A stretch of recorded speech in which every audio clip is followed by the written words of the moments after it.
Welcome students.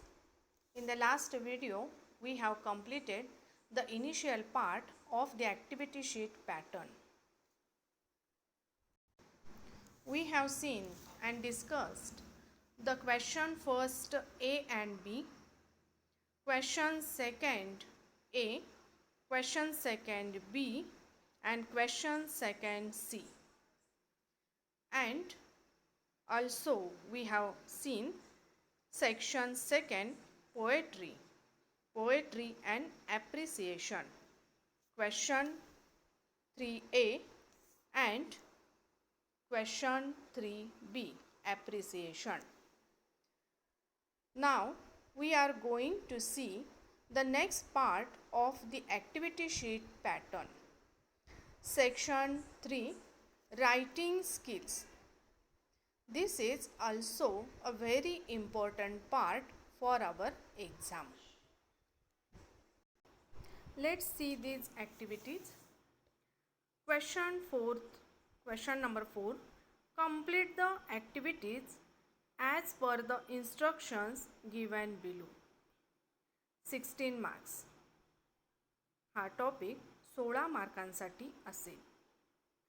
Question 4A. Email / letter writing formal. Letter writing and email writing is or to each other. It means you can either go for letter writing or go for email writing. Question 4A मध्ये email त्याला और आहे. Letter writing it has 4 marks. दोन्हीपैकी एकच letter या ठिकाणी तुम्हाला लिहायचे आहे. दोन्ही लेटर्ससाठी वेगळे विषय वेगळे टॉपिक्स तुम्हाला दिले जातील. 11वी आणि 12वी दोन्ही वर्गासाठी सेम ॲक्टिव्हिटीज आहेत. त्यामुळे 11वी आणि 12वी दोन्ही क्लासच्या विद्यार्थ्यांनी ॲक्टिव्हिटीजची प्रॅक्टिस या ठिकाणी करायची आहे. Next question 4B. Expansion of ideas / blog writing / film review.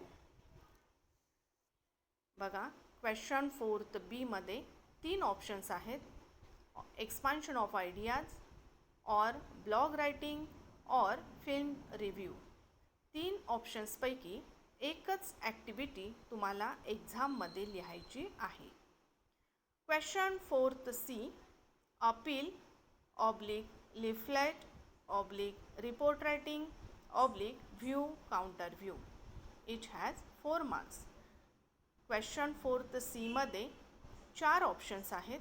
4 options या ठिकाणी आहेत आणि या 4 ऑप्शन्सपैकी तुम्हाला जी ॲक्टिव्हिटी सोपी वाटते, इझी वाटते ती तुम्ही लिहू शकता. Question 4D. Speech writing / compering / dialogue writing / interview. It has 4 marks. या ठिकाणी सुद्धा 4 ऑप्शन्स आहेत आणि या 4 ऑप्शन्सपैकी कोणतीही एक ॲक्टिव्हिटी तुम्ही त्या ठिकाणी लिहू शकताय. In A, B, C and D, paper setter should frame activities on all types in each set as options. Students are required to attempt any one activity from each set. प्रत्येक ॲक्टिव्हिटीमध्ये एकमेकांना और आहे. त्यामुळे त्यातील एकच ॲक्टिव्हिटी प्रत्येक प्रश्नातील तुम्ही लिहायची आहे. सर्व ॲक्टिव्हिटीज सोडवायच्या नाहीत.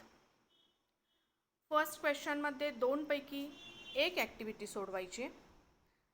सेकंडमध्ये 3 पैकी एक ॲक्टिव्हिटी सोडवायची. क्वेश्चन नंबर 3 मध्ये 4 ऑप्शन्सपैकी एकच तुम्ही सोडवायची आहे आणि डी मध्ये सुद्धा 4 ऑप्शन्सपैकी एकच ॲक्टिव्हिटी तुम्हाला सोडवायची आहे. तुम्हाला जी ॲक्टिव्हिटी इझी वाटते तीच तुम्ही एक्झाममध्ये लिहायची आहे. एक्झाममध्ये मात्र सर्व ॲक्टिव्हिटीज दिल्या जातील.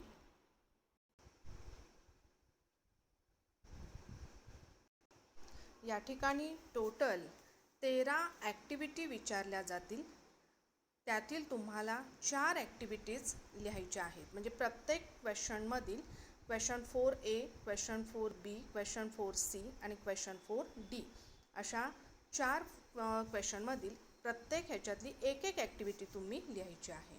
या ठिकाणी खूप ऑप्शन्स आहेत because there are textual writing skill topics as well as other written communication topics. म्हणजे पुस्तकातील आणि पुस्तकाच्या बाहेरचे रायटिंग स्किल टॉपिक्स यामध्ये असतील.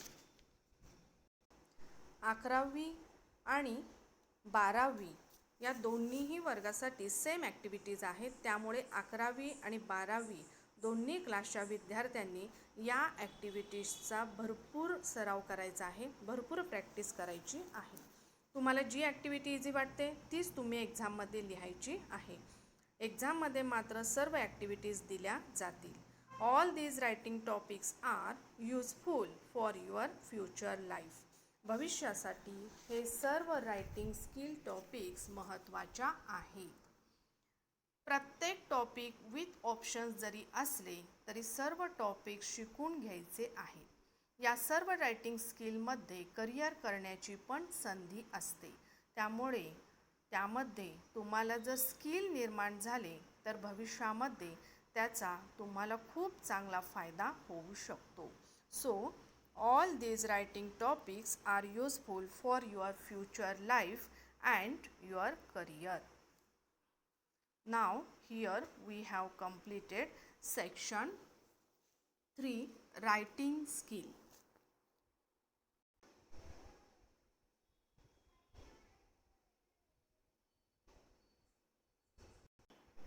Next section 4 literary genre drama. हा जो सेक्शन आहे तो थोडासा अवघड आहे. याची काठिण्य पातळी थोडी जास्त आहे. हा जो सेक्शन आहे हा थोडासा अवघड असून या सेक्शनमध्ये पॅसेज दिलेला नसतो. एक्स्ट्रॅक्ट या ठिकाणी नसणार. 11वीला ड्रामा आहे आणि 12वीला नॉवेल आहे. ड्रामा किंवा नॉवेल या ठिकाणी तुमच्या लक्षात असले पाहिजे. त्याचे कॅरेक्टर्स तुमच्या लक्षात असले पाहिजे, थीम लक्षात असली पाहिजे. त्यानंतरच तुम्हाला त्याचे ॲन्सर्स लिहिता येतील. परीक्षेसाठी 4 टॉपिक्स असणार आहेत. 11वीलाही 4 आहेत आणि 12वीला सुद्धा 4 टॉपिक्स आहेत. तुमच्या कंटेंट्समध्ये जर तुम्ही बघितलं तर सेक्शन 4 11वीमध्ये जॅनर ड्रामा आणि 12वीला सुद्धा सेक्शन 4 जॅनर ड्रामा लिहिलेलं आहे, पण ते ॲक्च्युली त्या ठिकाणी नॉवेल असं पाहिजे. Section 4 drama. Question number 5A. Complete the following activities given below as per the instructions. It has 4 marks. First activity. Activities on history of English drama, and second, activities on history of English drama. Activities to be framed on MCQ / match the columns / chronological order / fill in the blanks or true or false / elements of drama. In question 5A, there will be 2 sub questions, activity first and activity second. In activity first, you will get questions like multiple choice questions, MCQ questions. You have to choose correct alternatives and write it as an answer. या ठिकाणी extract passage दिलेला नसतो. In activity second, match the columns. Here also objective type questions. Students, one thing you have to remember here, there will be no scene passage given here, and activity will not be repeated in these sub questions. बघा, question 5A मध्ये activity first आणि activity second. Question 5A जो आहे तो section 4मधील 4.1 11वीचा 4.1 history of English drama आणि 12वीला 4.1 हिस्ट्री ऑफ नॉवेल याच्यावर यामधील या ठिकाणी क्वेश्चन्स डिपेंड असतील. म्हणजे या फर्स्ट टॉपिकमधलेच क्वेश्चन्स या ठिकाणी विचारलेले असतील आणि ते क्वेश्चन्स हे MCQ फॉर्ममध्ये विचारलेले असणार आहेत. या ठिकाणी याला 4 मार्क्स आहेत. नेक्स्ट, नाव C question 5th B. Answer in about 50 words to the questions given below. Questions to be framed on elements such as plot, structure, theme, setting, language, and character. It also has 4 marks. Question 5th B. Activity first. Describe, explain, compare, contrast, name and discuss. These words are very important. All these words are very important. There will be 2 sub questions, B1 and B2. Now in this question there will be 2 sub questions, B1 and B2. And now here what is expected from the students? Students should write the answers in 50 words. Now here no objective type questions. You have to write the answers in 50 words.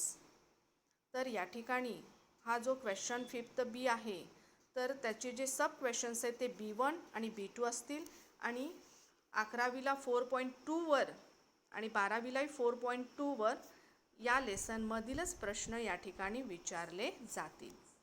त्या ठिकाणी note दिलेली आहे, activities in this section should be framed on section 4.2.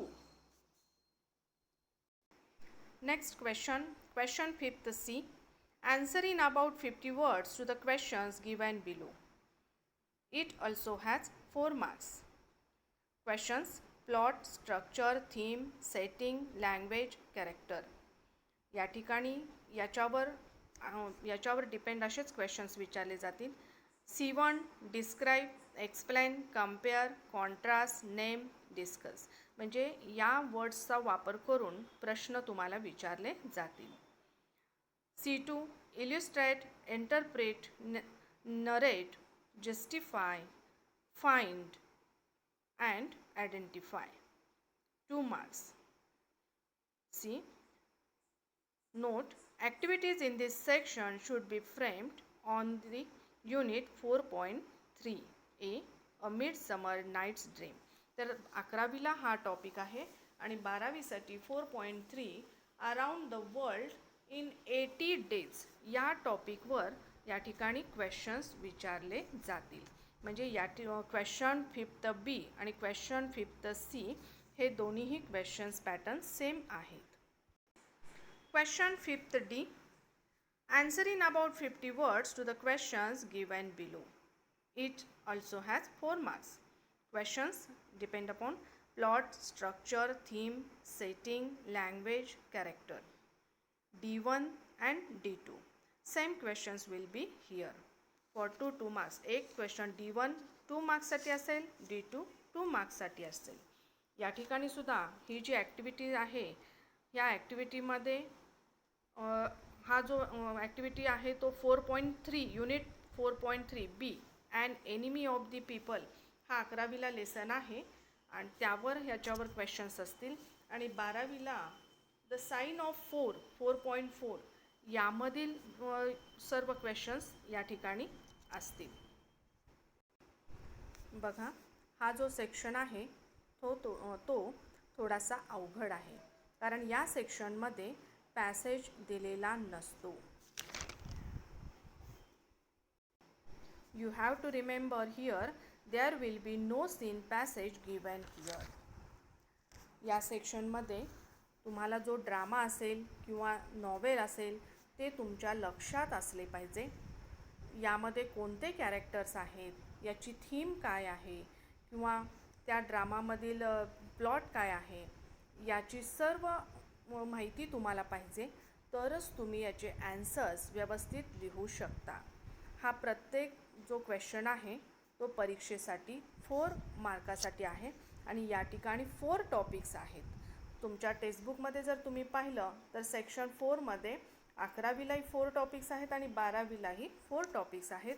आणि या प्रत्येक first question 5th ए हा 4.1, question 5th बी 4.2, question 5th C हा 4.3 आणि क्वेश्चन 5th डी हा 4.4 यावर प्रश्न त्याच्यामध्ये विचारले जातील. प्लॉट स्ट्रक्चर असे वेगवेगळे क्वेश्चन्स असतील. थीम, सेटिंग, लँग्वेज, करेक्टर अशी प्रश्नांची व्हरायटी असेल आणि त्यानुसार तुम्हाला उत्तर लिहावे लागेल. You have to write the answers as per this drama which is given in your textbook. You have to write the answers as per the suggestions, as per the drama, as per the novel.